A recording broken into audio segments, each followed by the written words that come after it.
Beyond the Fence Line, a podcast brought to you by the Texas Agricultural Land Trust. Created by landowners for landowners, we're proud to play a role in conserving the Texas legacy of wide open spaces. Well, welcome back to Beyond the Fence Line. I'm Chad Ellis, the CEO of Texas Ag Land Trust, and today we're going to really talk about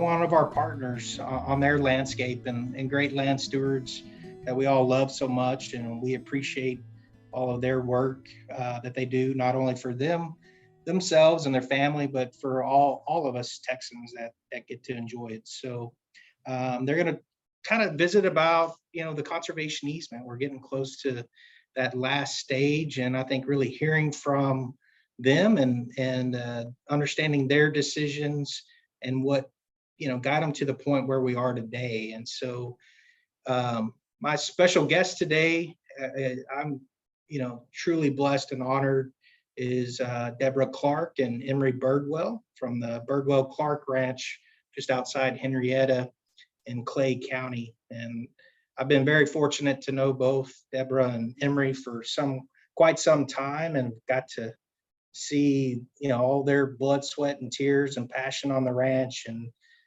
protecting those working lands firsthand. And really appreciate both of you for joining us today. Thank you. We're glad to be here. Certainly are. Well, thank you both, and more importantly, for embracing the opportunity for us to have the discussion and all you've done, like I said, for saving our Texas working lands. When I really sit back and I think of our space that we love so much, and I think about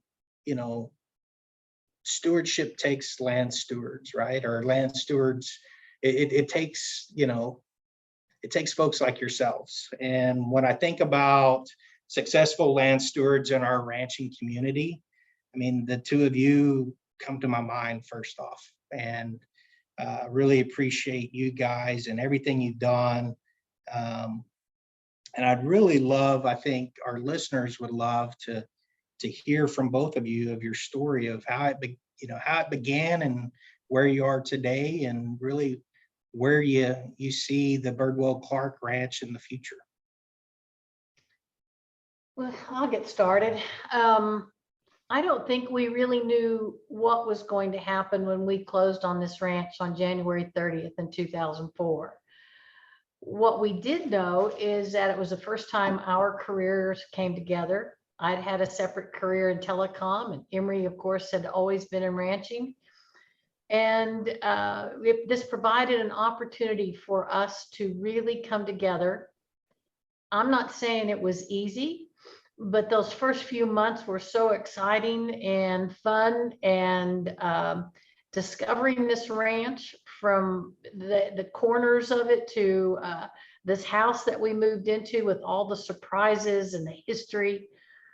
It was just a time of, again, in our lives, for us to come together to start to figure out a common goal and common future. When I got here, I will share with you that I didn't know the difference between a heifer and a steer.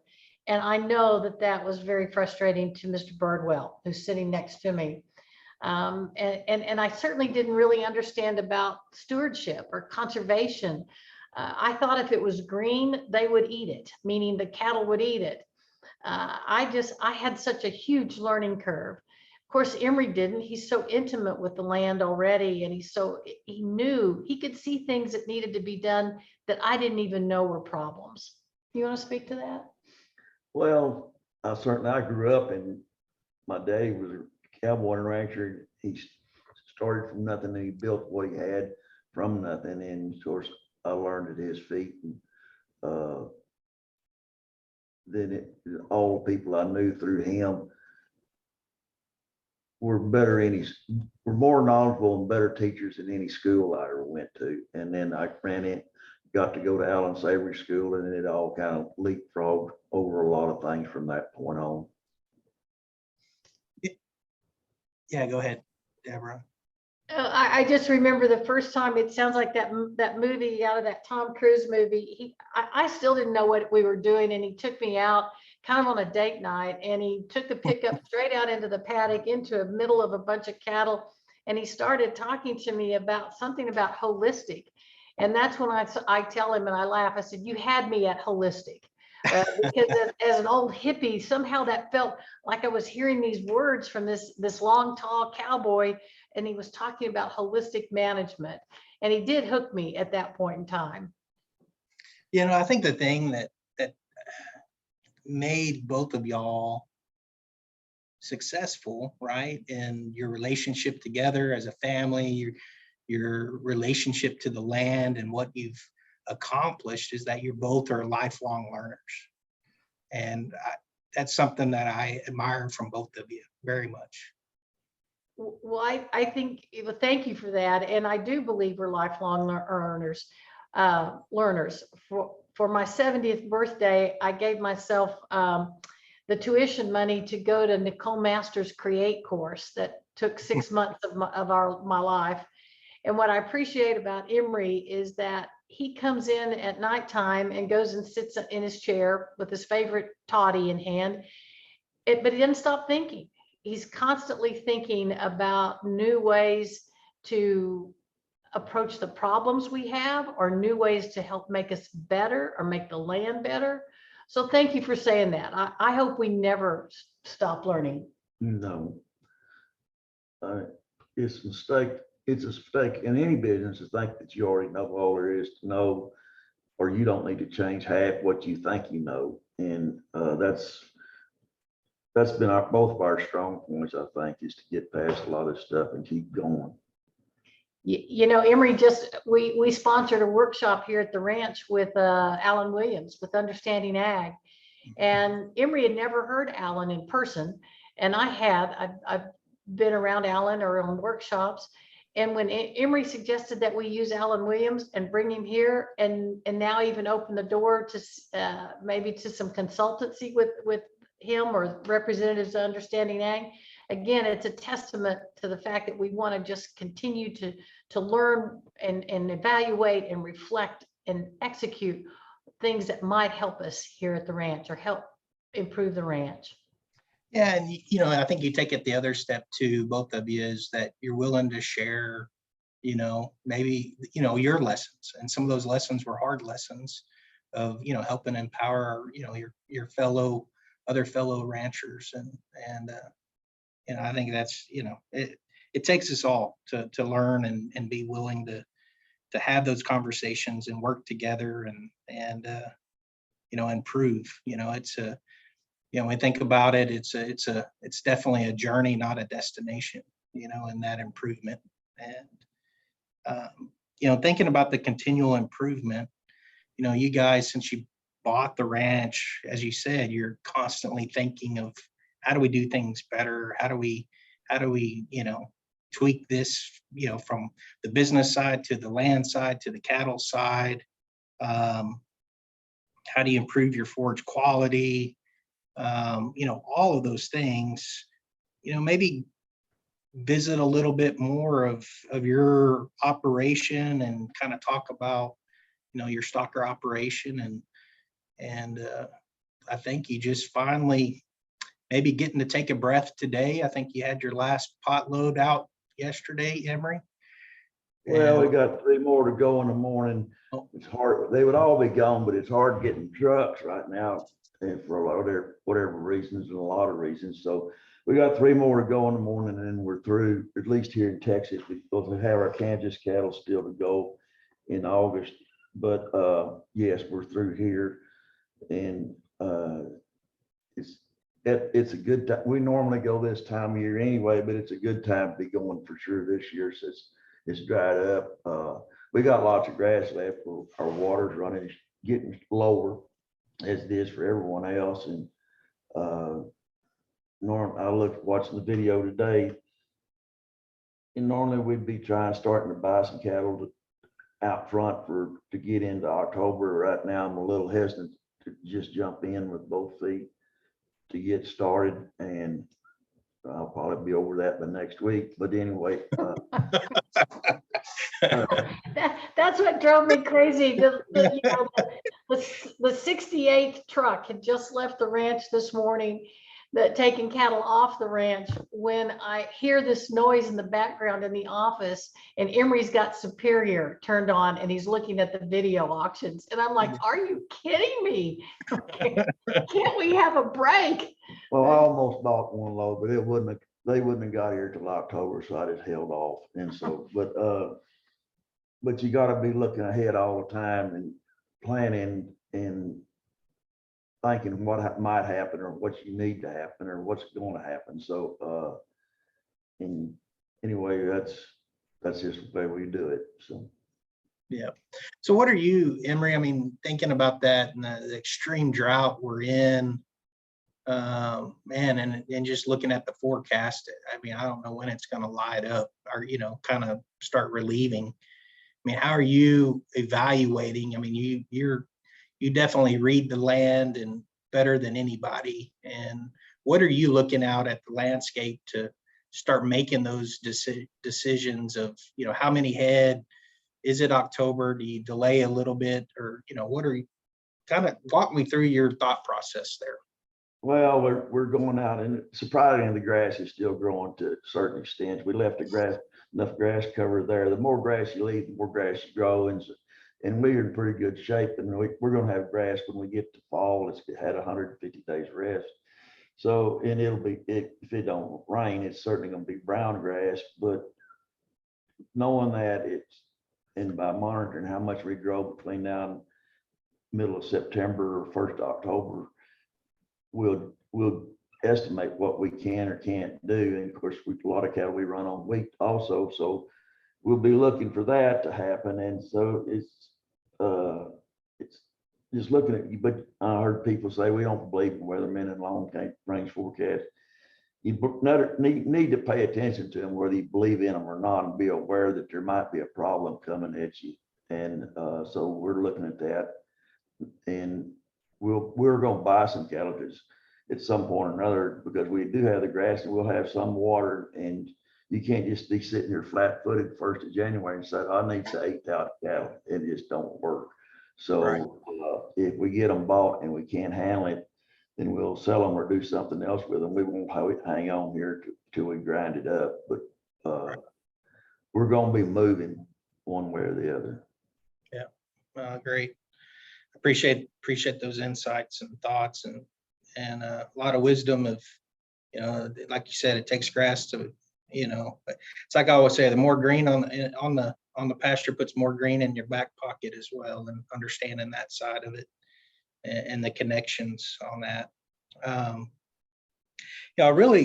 could sit here and talk cattle and grazing all day, and I'm sure everybody would love to hear about that too, but love to really kind of maybe shift a little bit of the conversation and really kind of hear from you guys, your vision and, of the ranch, and how a conservation easement, kind of became part of the subject or a potential tool for you and both Deborah, yours, and Emry's vision for the Birdwell Clark Ranch, and what does it look like in the future? We both of us had just this very strong and intense desire and goal for the ranch to be left intact. And I don't mind telling this is part of that sharing, but a couple of years ago, a few years back, we had some mounting financial pressures, and it was everything due from weather to cattle health to a bunch of miscellaneous things.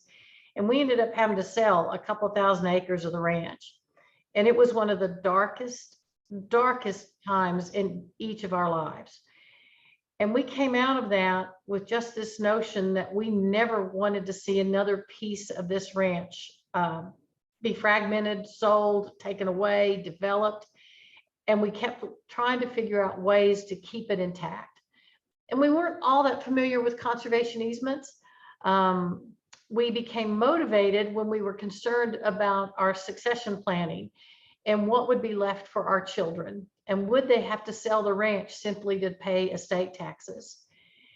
So we were motivated from two different factors. Or aspects. One was just to keep the ranch intact, to see improvement moving forward based on the work that we had already done, and the fact that it was just a darn good ranch to begin with. And then the second, of course, as I'm repeating myself, was how did we do this in a financially prudent way so that we didn't leave our children nothing? I asked Emry Birdwell about a conservation easement, and he said, I'm just going to say it. He just said, I don't want any of those hippies coming in here and telling me how to run my ranch. And I said, well, okay. And then I brought up the name James Oliver, and I said, what do you think? You know James? And he said, well, I like James Oliver. I said, well, James is working with Talt now, and would you care to meet him and visit with him about this? And he said, sure. So the next thing I know, we've got James Oliver here, and you want to tell how that went? Well, James and I go a long ways back to his banking days, and anyway, we got to be friends a long time ago, and anyway, I trust him with all of it, and so that's, if he said it's okay, then I went with him.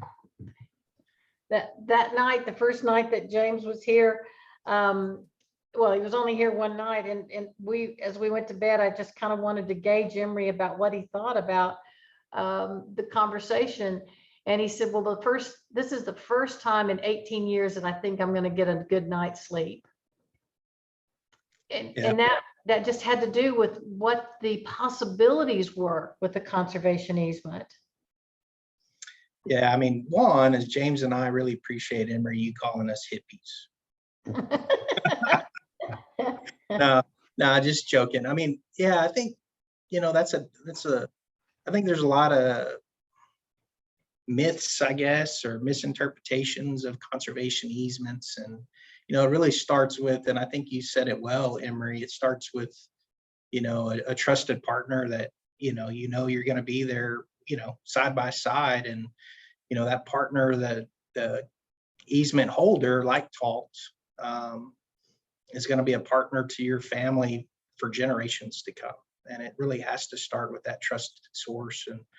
And we take true pride into that. I mean, we have the best team there is, and I know I'm very biased, but I can tell you that each and every one of our staff, first off, is about you and the family. And we cherish that legacy and the heritage of where we all come from, and we want to be able to help empower not just your family, but many other families across the state to be able to have that opportunity to meet the goals and objectives as you really laid out, Deborah, of you want to keep it intact. You guys have worked really hard putting that ranch together, and just, ups and downs and a lot of everything. And it's so important to you and for the family. And we're just honored and blessed to be part of it and help you. Well, one of the things that we are very thankful about that. And as a matter of fact, I'm feeling very emotional today because we are so close. We're within hours or days of signing this conservation easement. And by the way, I am an old hippie, so I take a little bit of offense. But what made Talt work for us is because it was your dedication, your mission statement about working lands and preserving working lands.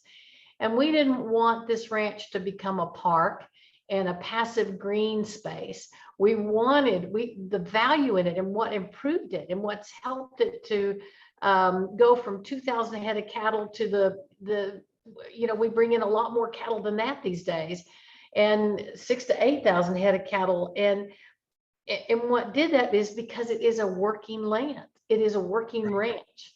And so your mission statement just touched us in a way that we thought, okay, we don't have to explain what we want. You already knew that, and your organization, Talt, already knew that principle and that value. Yeah, I mean, I think land stewardship takes active management, and it takes those working lands to keep working, to keep providing, right? Not only for your family, but like I always say, beyond the fence line, right? Of down to the community of that clean water and clean air and open space. And there's so many things that you guys provide, and we understand that, and very much so. Well, for us, for me, I know, and for Deborah also, we want this ranch. It's not as good as it can be. It's just a fraction of what this ranch can be. If it'll go on and carry on, and they can learn from it, other people learn from it, the next generation, and this ranch keep progressing, it'll be better than any monument could ever be to us. A living legacy is what we're looking at, and it's not only for me, but for her parents and my parents, and the cowboys that came before us. And so that's what I hope for. That's very well said, Emry. How, I guess, a little bit more is, I mean, where do you,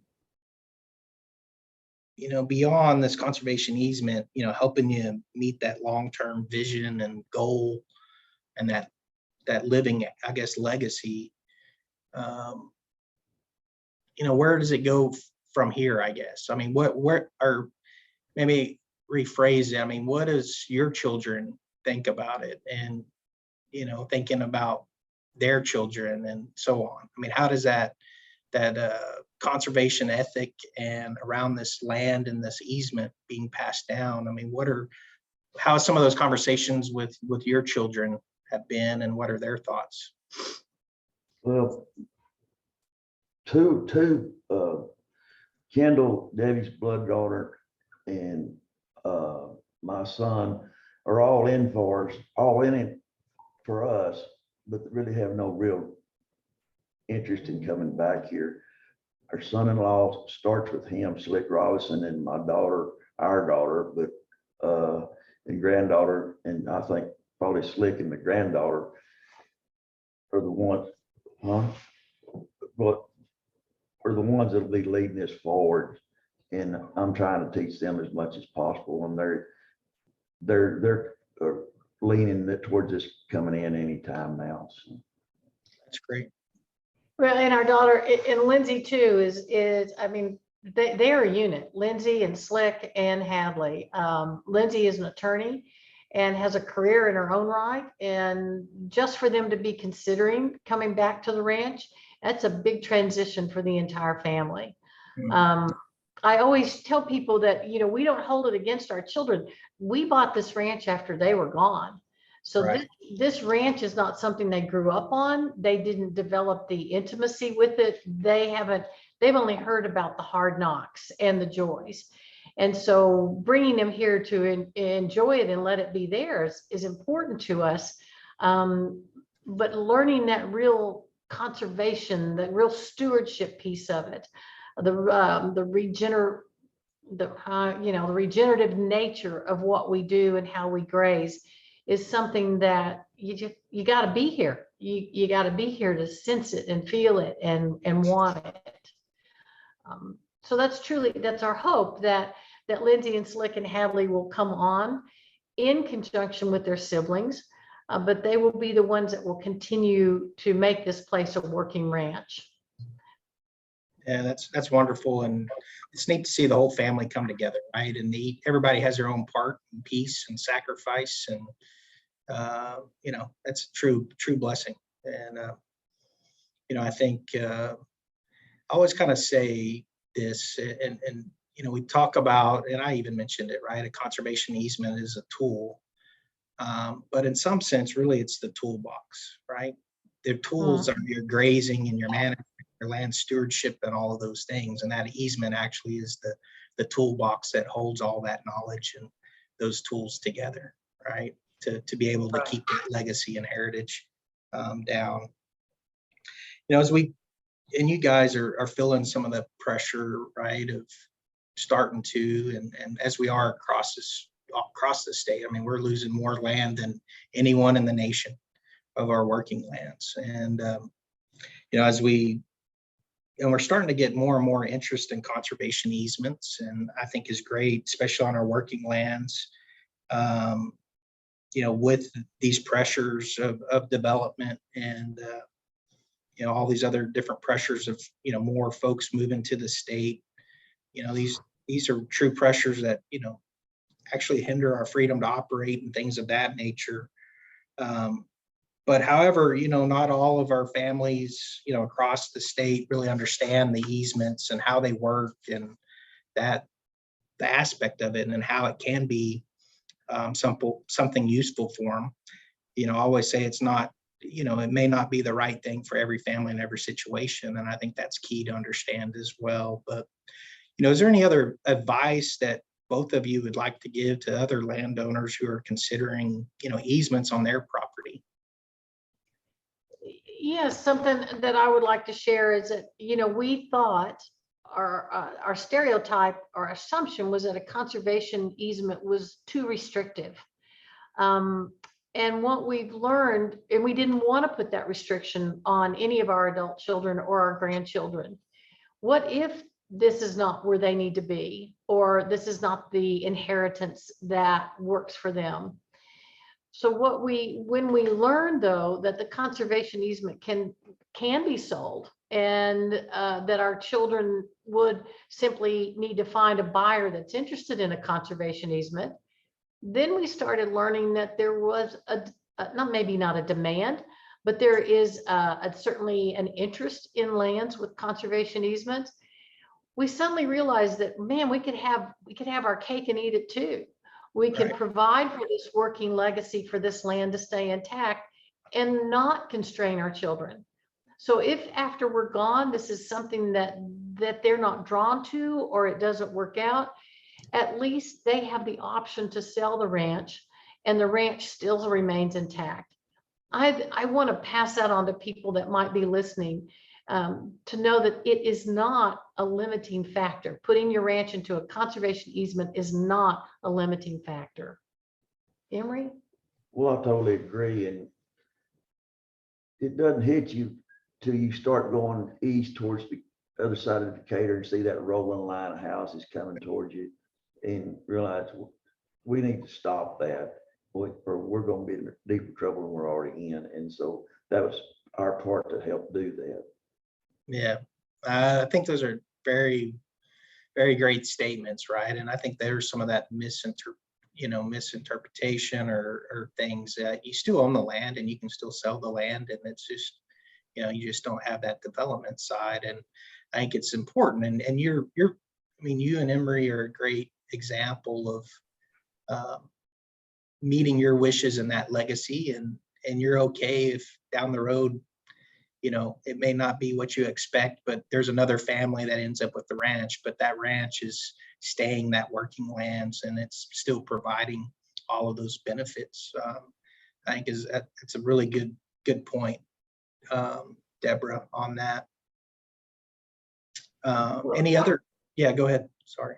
Well, our financial advisor had been talking to us for a few years about how we really needed to do our estate planning and succession planning. And Chad, it was just so sterile. I mean, everything about it seemed so, talk about limiting, that seemed limiting. Right. Divide the ranch up into 3 pieces, kids sell it, all of that. And we could not get excited about planning for the future in that regard. It just seemed like it was over. It was all going to be over at the last of our passing. And so when this conservation easement opportunity just opened the doors for us, and now we know it's challenging, but we're looking forward to this next step of the estate planning. Whereas before, again, I'm repeating myself, but it just seems sterile and limiting and not at all any way regenerative or invigorating.